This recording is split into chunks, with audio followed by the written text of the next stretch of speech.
Ask and it shall be given you. Seek and ye shall find. Knock and it shall be opened unto you. For everyone that asketh receiveth, and he that seeketh findeth, and to him that knocketh it shall be opened.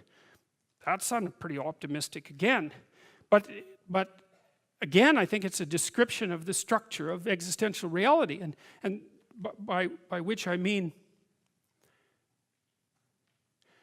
when I'm in my clinical practice and I observe, and this is also the case with my students, is let's say, people's lives aren't what they would like them to be.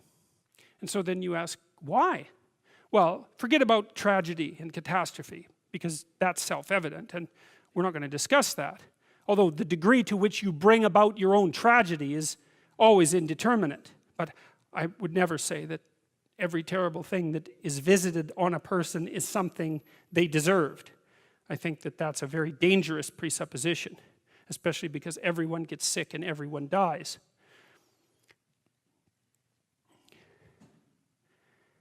But one of the main reasons that people don't get what they want is because they don't actually figure out what it is.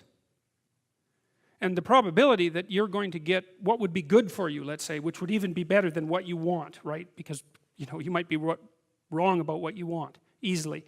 But maybe you could get what would really be good for you. Well, why don't you? Well, because you don't try.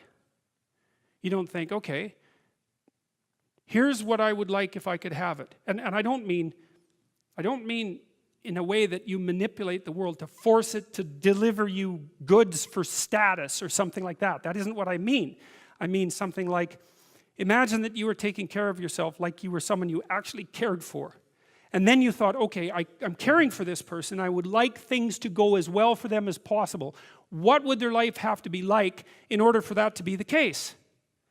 Well, people don't do that. They don't sit down and think, all right, let's figure it out. You've got a life. It's hard, obviously. It's like 3 years from now, you can have what you need. You've got to be careful about it. You can't have everything. You can have what would be good for you. But you have to figure out what it is. And then you have to aim at it. Well, my experience with people has been if they figure out what it is that would be good for them, and then they aim at it, then they get it. And it's strange because it's a strange thing. It's not quite that simple because, you may formulate an idea about what would be good for you, and then you take 10 steps towards that, and you find out that your formulation was a bit off, and so you have to reformulate your goal. So you're kind of going like this as you move towards the goal. But a huge part of the reason that people fail is because they don't ever set up the criteria for success.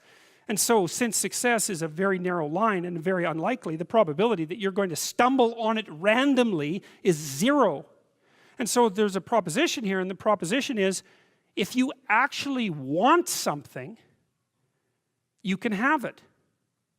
Now the question then would be, well, what do you mean by actually want? And the answer is that you reorient your life in every possible way to make the probability that that will occur as certain as possible. And that's a sacrificial idea, right? It's like, you don't get everything. Obviously.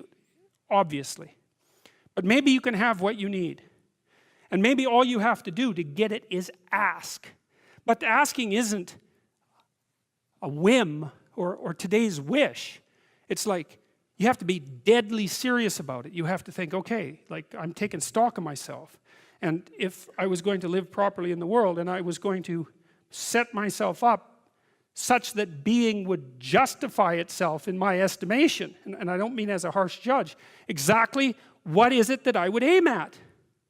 Well, one of the things I've found is that in test of this theory, let's say, you could try this. This is a form of prayer, knocking. Sit on your bed one day and ask yourself, what remarkably stupid things am I doing on a regular basis to absolutely screw up my life? And if you actually ask that question, but you have to want to know the answer, right? Because that's actually what asking the question means. It doesn't mean just mouthing the words. It means you have to decide that you want to know. You'll figure that's out so fast it'll make your hair curl. It's as if Jung thought about this. He thought that people had 2 poles of consciousness, and one was the individual consciousness that we each identify with, and the other was something he called the self, and the self is the You might think about it as the divine within. That's close enough approximation. It's the universal part of your consciousness. It's your conscience. That's another way of thinking about it. Whatever your conscience is. But it's something that you can consult. It's like the Socratic daemon. Socrates said that the thing that made him different than everyone else in Greece was that he consulted his daemon, his genius. He asked himself how it was that he should conduct himself in the world, and then he did that, whatever it was. He didn't try to force a solution, you know. He didn't try to force a solution selfishly. He asked, I'm going to manifest myself in the best possible manner in the world. I would like to do that. What would that be?